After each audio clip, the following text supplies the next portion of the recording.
I want to share some things about myself that will allow you to know more about the kind of person that I am and how I operate, how I think, how I live my life on a daily basis. I say this to everyone that I am the same version of myself at home, at work, in the grocery store. I'm the same Caiti. And I'm usually very consistent with that. I give as much of myself as I possibly can to things that I commit myself to or that I say that I will be doing. I'm a chronic pain, chronic illness, autoimmune girly. And I just want to talk about that for a minute because I've been having issues with my body lately that have made me far more aware of how I knew this before, but I've become far more aware lately of how huge of a percentage of my day and my headspace that my illnesses and symptoms and disabilities take up, and it's a little bit overwhelming. So I just kind of want to talk about it, and I said this in my last video that like I process things verbally, like I have to talk through things and get them out, or write about things and get it out, and I primarily choose verbally. So I just sit and talk with somebody or a couple of people and get different perspectives on it, but fully express what I am feeling. And so I'm gonna start at the beginning. After I graduated high school and I went to college, I started off majoring in like journalism and communications, and then I switched to science, like biochemistry, and I was fairly certain that I was gonna do the pre-med route and then med school. I got talked out of that by my parents, and I wound up getting my first bachelor's, and I got a dual degree bachelor's in advertising and business management. I got that degree and I started working for a marketing firm as an intern and did that for about a year, and then I got a job in healthcare, and then I went back to school part-time for pre-med stuff. So I got into all the pre-med like prerequisites and started getting ready for the MCAT and studying all the things. Like I got to the point of like registering for the MCAT and my health started to take a dive really quickly. I learned that I could not depend on my body or my mental state to be there for me.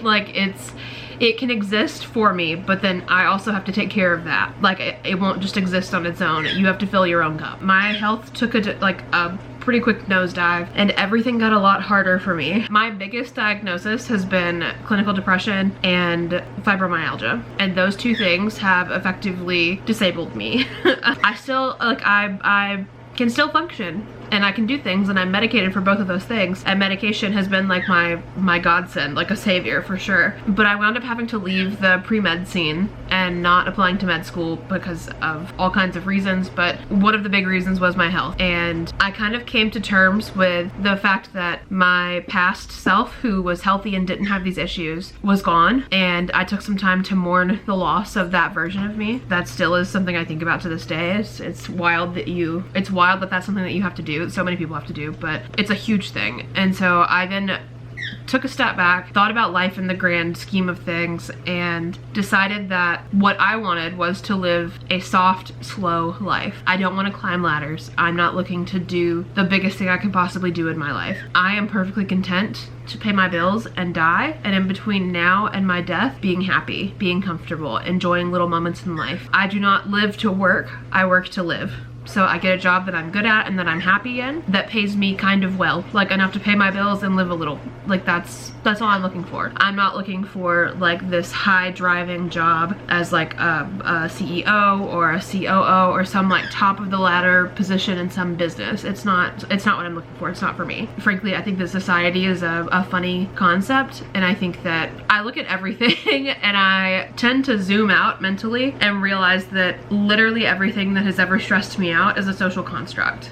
Time, debt, money, credit scores, all of these things people made up, and all of those things can ruin your life and take away your quality of life. So to some degree, you have to chase those things and maintain like what you're after and have some kind of goal. But my goal went from being, if this is 0 and this is 100, like fully like climbing the ladders rigorously, fighting to be in whatever, you know, professional field that you're in, to be the top and the best of the best, and then maintaining that. I used to think that I wanted here, I can survive here and be happy here. So I'm okay to be here, and no matter how many people are up here shit talking about how shitty this is still okay okay with me, and that's just how I operate. Like I don't care if you make like 6 figures.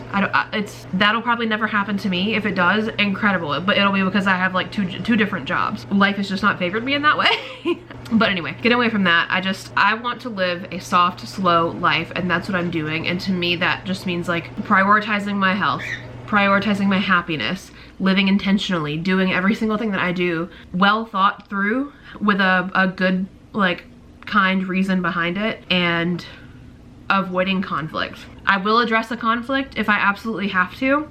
If there's anything else that I can do to avoid a conflict, I'm gonna do that. I'm living this kind of life because I want to and because it makes me happy. And I am so at peace with this kind of life that I'm excited to live it and to just do these things and know that, like, it doesn't matter what anyone else expects from me. I'm gonna do what I know is right to do, and that's it. And yes, if I weren't chronically ill or, you know, chronically pained, maybe that would be different. But I've come to terms with this, and I've learned where my maximum capacity is in daily life, and I personally am okay with that. And I have adjusted my life to know that, like, I need to pace myself throughout the day to be comfortable and to not push myself at 11 a.m. when I have to make it to 4 p.m.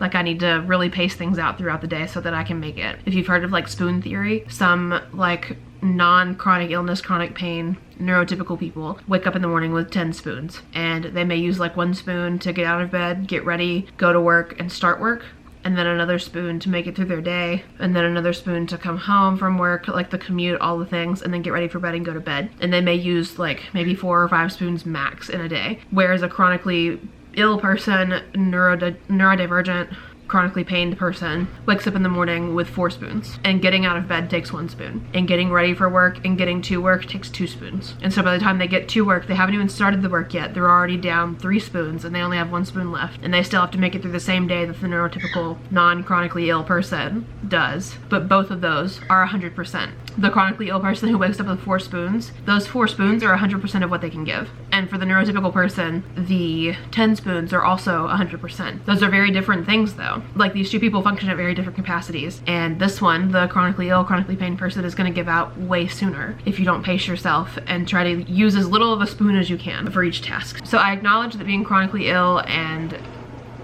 chronically in pain has shaped my life to how it is now, but I truly would not have it any other way. So if we think about and talk about, I'm sorry, you can really see that shaking, goodness.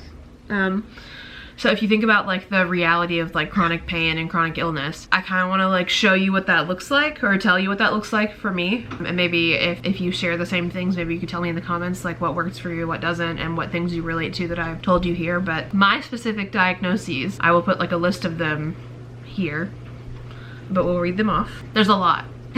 Just clinical depression, anxiety, migraines. I have cranial sensitivities because cold air and bright light hitting my face can cause a migraine like almost instantly. It's crazy. Vision loss, hearing loss, both of unknown origin, idiopathic. Binge eating disorder, hyperthyroidism, elevated heart rate because of the hyperthyroidism, eosinophilic esophagitis / GERD, degenerative disc disease, hypermobile shoulders because I produce too much estrogen and it has made there's too much elasticity in my shoulder joints. I really suspect that I'm lactose intolerant. I haven't had that diagnosed, but that's what I think. Fibromyalgia, arthritis, I don't remember the actual term for this, but floating kneecap, plantar fasciitis, and eczema. So quite the Rolodex.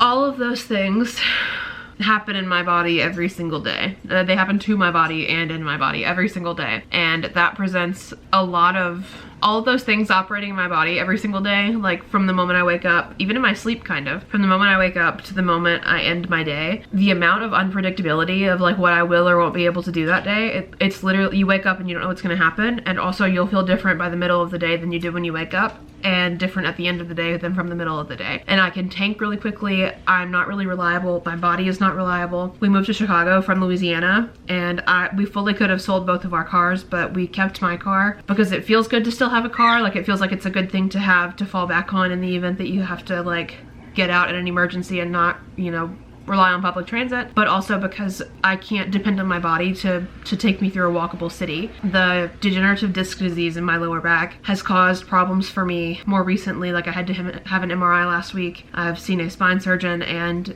pain management in the last 2 days because I can't stand or walk for more than like 5 minutes without like a huge pressure buildup in my lower back, and I've fallen twice from losing feeling in one or the other of my legs at random. There's a shooting pain from my back down my legs. It just makes everything miserable, and then I have to sit down. Even sitting, pressure still builds up in my back. It's crazy. Alongside everything, the unpredictability and like the lack of being able to rely on my body to do certain things or to be stable or reliable throughout a single day, much less a week, really builds up and takes an emotional and like mental toll on you, trying to like coordinate all the things, trying to like account for everything that could go wrong or could ruin your day or could ruin other people's day if you're in a group of people. The fatigue, the anxiety, the frustration, it can all be really overwhelming sometimes, and it's a lot to handle. Alongside like the mental and emotional toll is the frustration of having invisible disabilities. So like I went to the emergency room because I had lost feeling in my leg and was falling. Like and it's not forever like loss of feeling, it's just random, like a shooting thing, and then I fall because my leg has just lost its feeling, and I was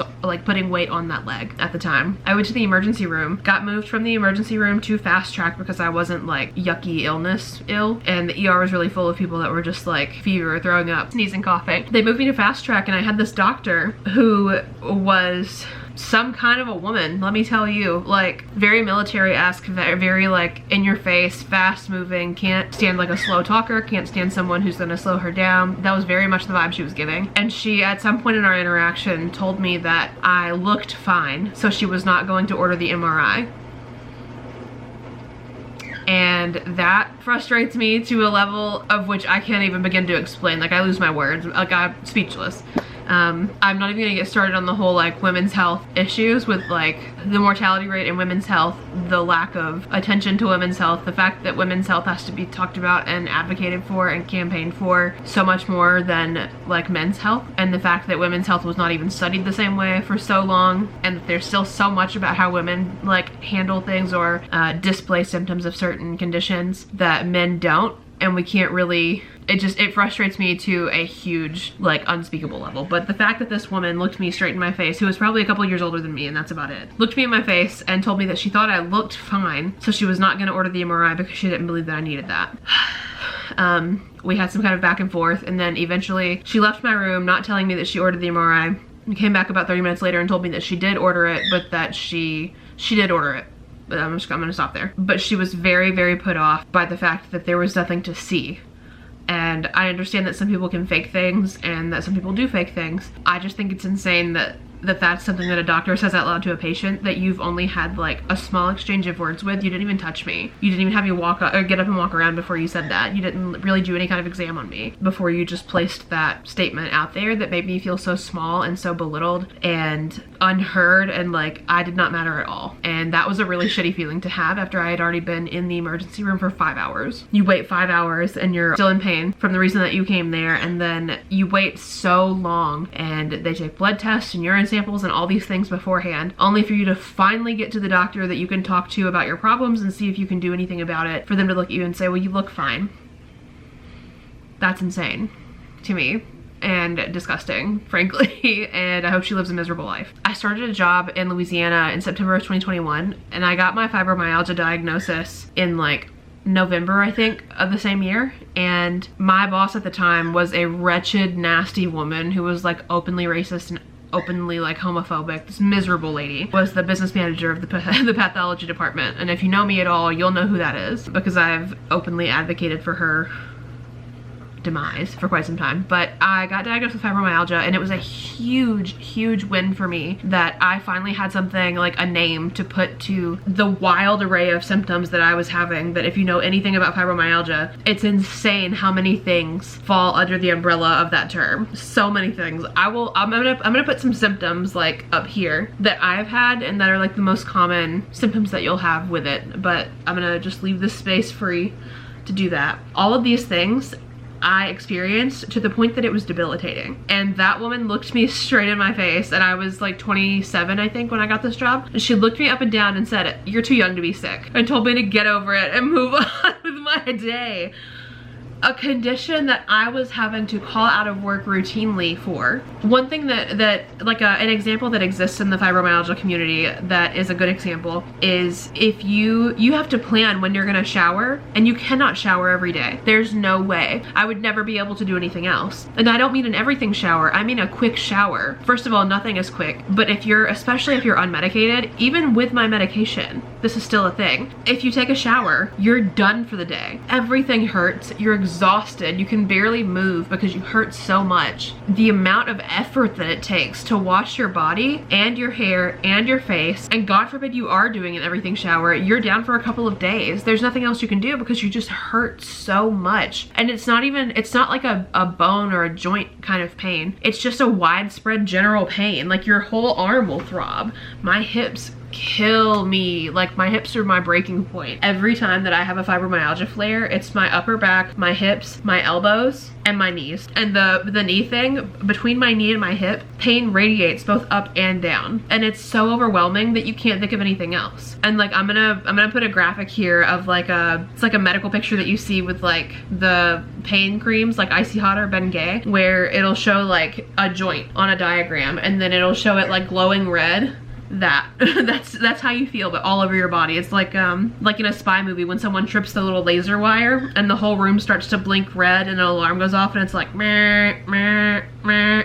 It's exactly how you feel. That's it. But your whole body, and it's debilitating, and you still have, but no, you don't still have to. Society and most people like in a workplace still expect you to function at 100% capacity that they identify as 100%, not your 100%. And it's so overwhelming and so shitty to have to sit there and like consider all of that and try to meet all of those standards while feeling that way. You can barely operate.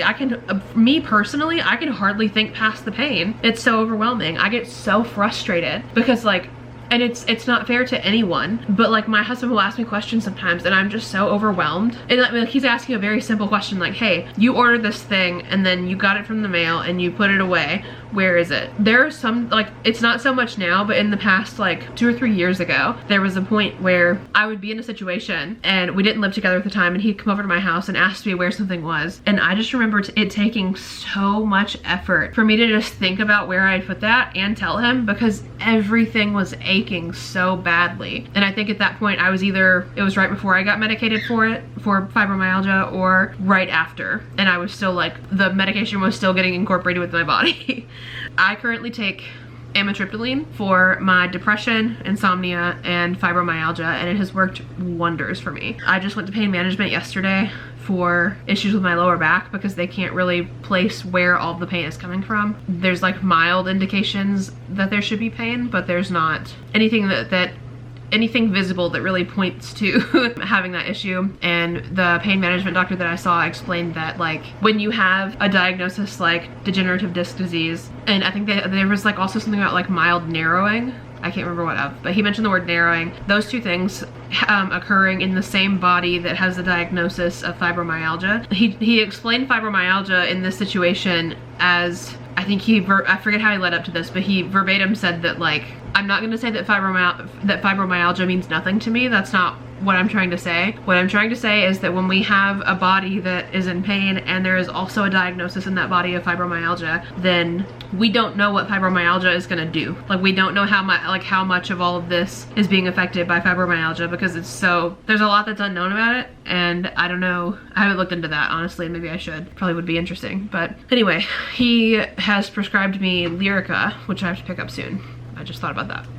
But I just got it yesterday, the prescription for it yesterday. So Lyrica, so hopefully that will help with some of the pain and the pressure buildup. And he explained that if not, then we could do like an injection, like an epidural, x-ray guided epidural injection for that, to see if that would help as well. And if neither of those things help over time, then I'm not addressing that. I really don't want to do surgery for this. I'm not gonna even give that a second thought until that point comes around, which it never will. So yeah, having to sit, and when I got my big primary diagnoses, having to sit with myself, take a step back, and just turn inward and teach myself how to unlearn hustle culture, because my parents stressed this upon me, that you work hard, you get what you get, and then you keep working harder, honestly, and you just work hard until you die. That's not okay with me.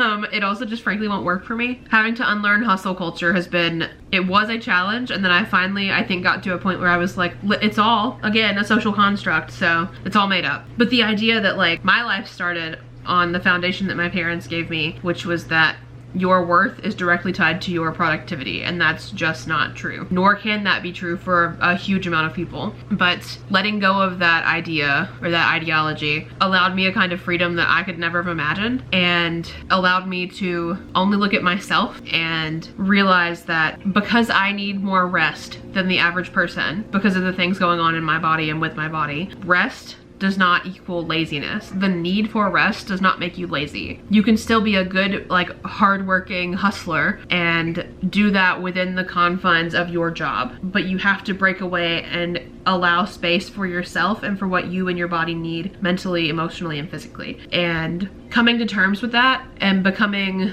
at peace with the idea of rest over laziness. When you have to tell like a group of friends that invite you out, or you know, your parents or whoever's wanting to engage with you in whatever way. Like if I go to work, a normal work day, like 8 to 4, 8 to 4:30, whatever, 8 to 5. 8 to 5 should not be a thing. if you're there at 8, you should be going by 4. But when I leave work, I'm done. I could go out with people. On top of all of these diagnoses, I'm also very introverted and a homebody. I want to go home. And one thing about me, I love to lay down. Any chance that I get, you will find me horizontal. I love to lay. Give me a pillow. I got this green pillow right here. Just got it from Target. Again, it matches the pink pillow right there. They're like 40 bucks at Target, and they're incredible. They're incredible. We've had that pink one for like 3 years. It's beat all to hell and back, and it's still very comfortable. And then we have that giant green blanket right here. It's like a king size soft throw from like it's from Walmart.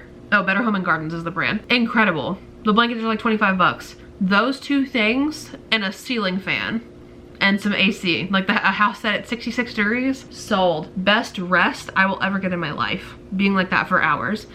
Give or take a heating pad. Depending on how my back feels. But you have to pace yourself to prevent burnout, and that is so hard to learn. So if I went to work and then I tried to go do something social after work that was not like the grocery store and then coming home, I'm done. Like, I can't function for the next 2 days. It takes me a full evening and night to decompress, sleep, and go to work the next day, much less do anything that I enjoy in between. Like, I can't come straight home from work, pick up a book, and get right into it. I have to decompress. And my goal, since having like become this kind of person, my goal has been to, in my adulthood, get a job where I can leave my work at work and all thoughts of my work at work, unless it's like a fun, positive thing that I'm looking forward to and I'm thinking about that. If work is coming home with me, there's a problem, and I need to readdress how I'm handling work or the situation or whatever. Fortunately, the job that I just accepted, that I start at the end of the month, has been I did 5 rounds of interviews, and at every single point of the interview, every single individual person who was not interviewing with anyone else at the same time, all of them stressed in their own personal way that work-life balance is like the primary concern for them with their employees. So like, I made it clear that I would be happy to accept a work call at like 8 p.m. from them if something was really pressing. And all of them were like, there honestly cannot be a single thing that we could think of that would require that. So, and also if you're off, and I'm not gonna be mad at you for not answering the phone if you're off. So that's very promising. Also, this job is, after the first 90 days, it's 4 days in office and 1 day working from home. So like a 3-day weekend every time, honestly, and I'm so excited about it. A 3-day weekend, like you're at home like the first day of the weekend, but it's your last work day. So I'm very excited about that. But yeah, I'm like, something I'm gonna have to like relearn or re-educate myself on is pacing myself throughout the day, going back into like a full-time job, like an 8-hour work day, pacing myself to be able to make it through the day without crashing and burning at the very end of it on the bus on the way home. Wish me luck with that part. But ultimately, what I want to say at the end of that is that when you have any kind of disability or illness or condition that just zaps the life from you, rest is not optional, no matter what anyone tells you. If anyone tells you that rest is not optional or that you're lazy, you don't need that person in your life. Unless they have been in your exact position or in your body, which is frankly just not possible. No one has the right to be telling you if rest is or isn't optional for you and for your situation. Advocate for yourself. Nobody will advocate for you harder than you can. So that needs to be you that does that. Standing up for yourself and standing up for your peace and your health sooner rather than later. My husband and I just celebrated our the 1 year mark of us moving to Chicago, and like we moved away from our families. We combined. We hadn't lived together before that. We eloped in January of 2024 to Denver, Colorado, and then we went back home to Louisiana, packed up all of our shit, and moved 3 separate moving trips from Louisiana to Chicago, 15-hour drives.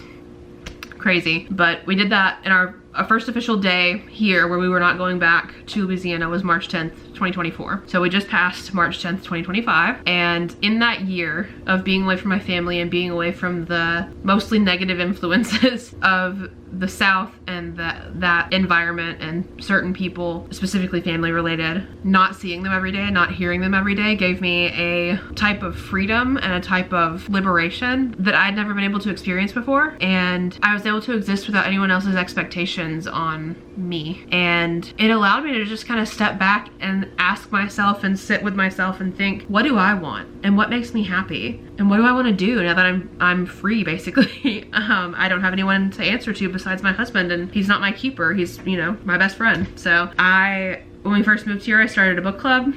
Page Turners Anonymous, and it's in our neighborhood. Like, it's neighborhood based, and it's a literary fiction book club. I was maybe like 2 or 3 classes when we moved here. I was like 2 or 3 classes probably, or no, I was like 5 or 6 classes into my master's degree for English Lit. I had a lot of literary fiction that I wanted to read, so I made this giant list after going through like all of these book awards that I knew about, and then several like book influencers on like YouTube or TikTok that read a lot of literary fiction, and just watched all of their like reading wrap-ups and went through and picked out books and made this master list basically of literary fiction. And we moved here, and our neighborhood is very artsy and very creative and fun, and there's so many people that are our age. And I posted in like our neighborhood's Facebook group and was like, hey, is there anyone that would be interested in joining like a neighborhood based book club for literary fiction? And we could like, it was a way for me to meet people and to make friends, but also to like, after getting to know these people, to be able to try out all the different places in the area. And just like, the neighborhood's huge, and there's tons of like eateries and shops and everything. I just thought it would be a really cool way to help me get out there, especially because I didn't have a job when we moved here. So I was unemployed and I was just by myself at home all day, and I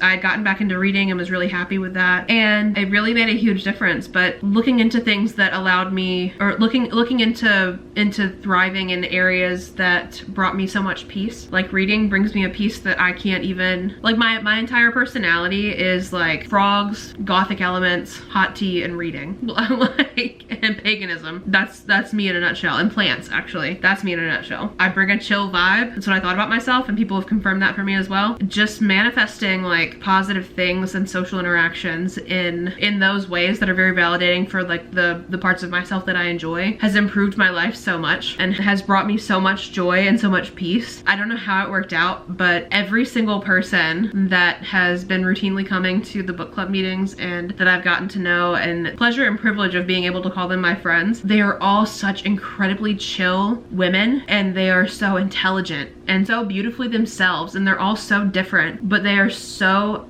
like, I admire them each so much for incredibly different reasons. And I don't know how I got so lucky that those are the people that I attracted with the book club and with myself after going to a couple of meetings and like getting regulars, not getting them to do anything, seeing that they were going to be regular like attendees, and we've all become like this kind of close-knit like friend group, and it's been so nice and rewarding. It's about to fucking make me cry. Shut up.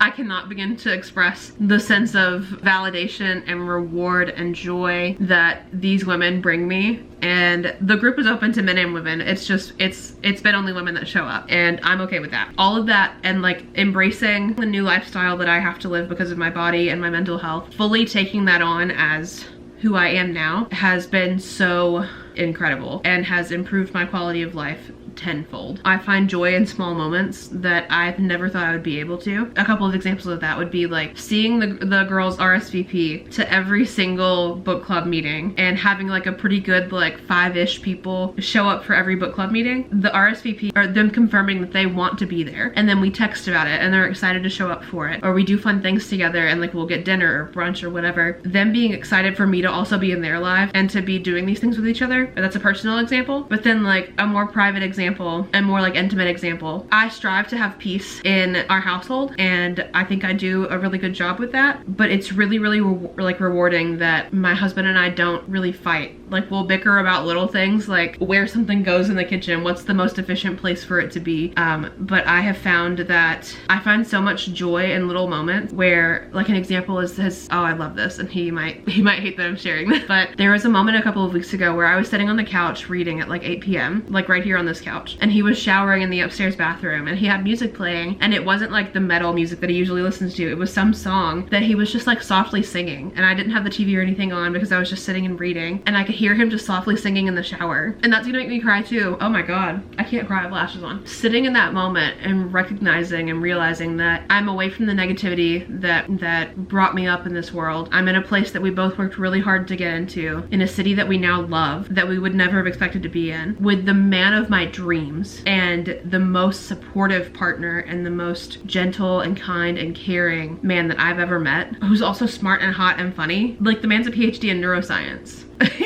I can't. And he's tall and he's hot and he's mine. I married him. Like I wifed him up. And he's in my shower softly singing and is excited to come out and eat ice cream with me and watch a movie or like go downstairs and talk about our day. Like I don't know what I did. I know what I went through. I don't know what I did to deserve this outcome of me right where I am in my life. But I'm so happy that whatever I did to deserve it happened. Also that right there, that little man, huge blessing. Huge responsibility. Huge blessing. That's my son. I birthed him. He's my son. He's a part of me. What I really try to pass on to people that I encounter who have similar health issues that I do is that they have to advocate for compassion with themselves. Like you have to give yourself grace and compassion first because nobody else will. And you have to take care of you because at the end of the day, everyone is gonna, like when you're laying in bed at the end of the night, every single person is gonna be thinking about whatever is worrying them about their welfare. You have to do that as well. Because at the end of the day, it's only you. Only you have got you the way that you can have you. And you have to protect that and look out for yourself in every way. But you can start with that health-wise and physically and mentally, just looking out for yourself. So if you're watching this and you struggle with chronic illness or chronic pain or any kind of health issue that just feels frankly debilitating in any capacity, I would like to reassure you that it is okay to slow down. And it's okay to take a step back and just reevaluate, reassess, make a plan for yourself. Look at ways that you can modify what you currently do in your life to make it easier for you. Whatever you're experiencing, you're not alone. And I take so much peace in that whatever the situation is, like for me, a worry in my head is like finance stuff with like student loan debt. Like I have probably almost $200,000 in student loan debt combined, federal and private. And at the end of the day, I just remind myself that I am not the first or the last person to experience this and to have these fears and these worries. There are millions of other people in my very same position with the same worries. So I'm not alone in it. And I'm not the first or the last person to ever experience this hardship or this situation. So please know that you too are not alone in this. I would encourage you to advocate for your needs in your personal life with even the closest people that are with you. And if they are truly meant to be in your lives, they will understand, or in your life, they will understand and they will help support you in that. And if not, then you may have dodged a bullet. So advocate for your needs, look out for yourself. And that doesn't mean to be unkind to others or inconsiderate of other situations, but build a lifestyle that works for you and honor that for yourself, because you deserve to look out, or you deserve to be looked out for in the same way that you're looking out for other people in your life. If you're a kind and caring person, you deserve that from you. If any of what I've said here has resonated with you, or if you're still watching, thanks. But if any of this has resonated with you and you have anything to say or contribute, please feel free to reach out, drop a comment below, or my email is in my description box below. You are welcome to send me an email and we can chat about things if you want. Take it easy out there, be safe, be kind, and look out for yourself. And love you. I'll see you in the next video.